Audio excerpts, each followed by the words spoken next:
Assalamualaikum. Bertemu lagi dengan saya, Cak Pram, bicara hukum bersama Cak Pram. Dalam tema kali ini,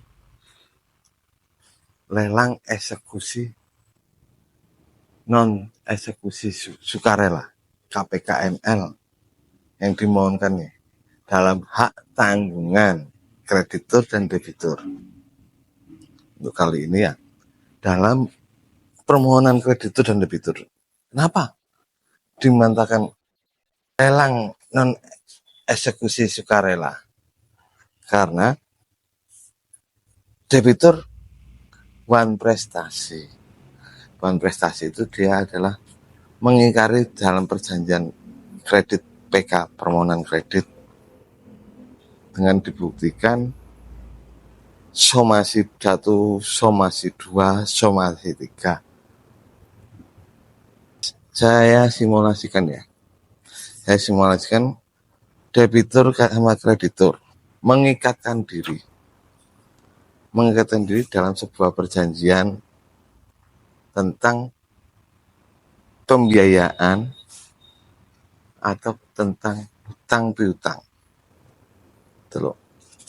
Kreditur meminjam uang sebesar 500 juta dengan objek jaminan sebuah SHM dan dipasang hak tanggungan berdasarkan undang-undang hak tanggungan. Maka kreditur berkenan karena ada jaminan tersebut. Di kemudian hari, debitur mengalami kesulitan dalam membayar angsuran, yang dimana kesepakatan kreditur dan debitur itu angsurannya diselesaikan dalam 36 bulan. Ternyata di angsuran yang ke-10 itu debitur mengalami kesulitan, susah untuk membayar angsurannya, hingga tertunggak selama kurang lebih menurut kreditur adalah one prestasi. Maka kreditur itu mengajukan kepada KPKNL untuk mendaftarkan penjualan secara lelang non eksekusi sukarela dengan ketentuan PMK 213 tahun 2020 tentang tata laksanaan pelelangan. Nah, di sini yang namanya permasalahan hukumnya ya. Bukan berarti dengan memegang hak tanggungan itu seorang kreditur itu memiliki hak sepenuhnya untuk pelunasan hutangnya debitur. Tapi dilihat tuh, objek itu sesuai enggak kalau itu diperjualbelikan. Karena apa? Yang berhak untuk menyatakan sengketa kedua belah pihak, kreditur dan debitur, dan menyatakan one prestasi atau perbuatan melawan hukum, bukan kreditur ataupun KPKNL dengan bukti somasi 1, somasi 2, somasi 3 surat peringatan tersebut terus bisa diajukan atau dijual secara lelang di KPKNL. Yang seharusnya perikatan itu diputuskan dulu. Diputuskan mana ini yang benar, mana itu yang salah. Karena dalam Undang-Undang Dasar 45 pasal 24 kewenangan mutlak kehakiman dalam hal penegakan hukum ada di Mahkamah Agung. Makanya terlahir undang-undang tentang Mahkamah Agung. Baru di situ ada peradilan-peradilan yang lainnya. Ada peradilan militer, ada peradilan tata usaha negara, ada peradilan niaga, ada peradilan umum, dan ada peradilan agama. Nah, kita ngomong tentang peradilan nih. Makanya sengketa kreditur dan debitur untuk menyatakan one prestasi kamu debitur. Makanya objek jaminan sertifikatmu saya jual secara lelang di KPKNL. Itu tidak benar kalimat seperti itu. Karena apa? KPKNL itu badan lembaga pelayanan dari Direktorat Pajak Kementerian Keuangan. Pelayanan. Jadi syarat administratif untuk permohonan penjualan lelang. Bukan badan yang menentukan kreditur dan debitur itu bahwa debitur itu uang prestasi, makanya dijual lelang. Yang seharusnya diajukan dulu gugatan biasa atau gugatan sederhana di pengadilan negeri.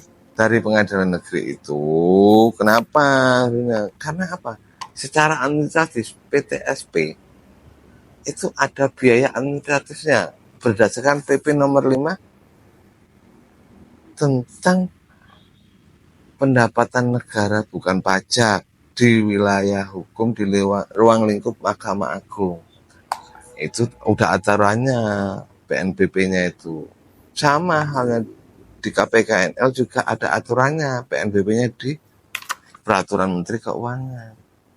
Dan kalau dibatas ya toh, tanpa adanya gugatan, tanpa adanya putusan pengadilan perihal uang prestasi, ya negara dirugikan loh. PNBP-nya tentang gugatan perdatanya di mana? Loh, padahal di dalam permohonan gugatan itu ada biaya administrasi, ada relas, ada penjadwalan sidang, ada PS peninjauan setempat. Itu pendapatan negara. Loh. Yang bukan pajak. Berapa kerugian negara tersebut? Bukan berarti dengan memegang hak tanggungan itu kekuasaan sepenuhnya kreditur untuk menjual. Kalau ingat, kasihan debitur itu juga punya hak sebagian dari objek jaminan. Yang di sini bergerak di bidang keuangan, yang khususnya swasta itu ya. Kok kenapa lebih cepat melejit? Ya iya, dia pakai senjatanya itu objek jaminan diikat HT, hak tanggungan. Debitur ingkar janji, debitur tidak janji, langsung dimohonkan kepada KPKNL untuk dijual secara lelang. Lelang non eksekusi sukarela. Bahasa hukumnya seperti itu. Tapi bagi pembeli yang beritikat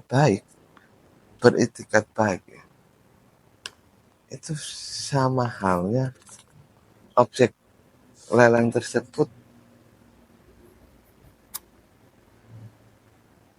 masih dalam permasalahan. Karena apa?